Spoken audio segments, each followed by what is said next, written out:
Okay guys, kalau korang tak minat dengan Corolla Sport GZ 1.2 turbo, saya ada lagi satu pilihan. Yang ni, Toyota Corolla Sport GZ 2.0.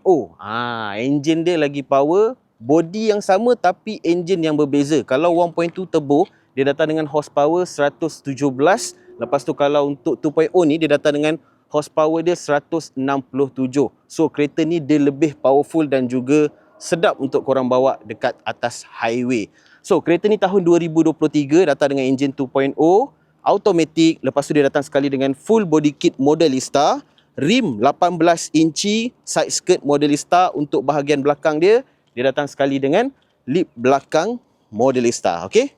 Okey, untuk perbezaan interior dia, korang boleh nampak dekat dia punya meter. Meter untuk 2.0 ni dia datang dengan fully digital dan mileage kereta ni baru 37,072 km. Untuk steering dia datang dengan steering Alcantara, multifunction dan juga dia siap datang dengan pedal shift. Lepas tu korang boleh nampak dekat perbezaan radio dia. Kalau radio yang 1.2 kecil sikit pada yang 2.0. Untuk seat pula dia datang dengan seat half leather warna hitam. Okey? Okey guys. So kereta ni ada satu unit saja. Untuk 1.2 kita ada lagi 3 unit. So kalau korang berminat, cepat-cepat grab. Jangan lambat-lambat, nanti korang melepas. So kalau berminat dengan Toyota Corolla Sport GZ 2.0 ni, korang boleh roger saya, Akmal Bun. Ciao.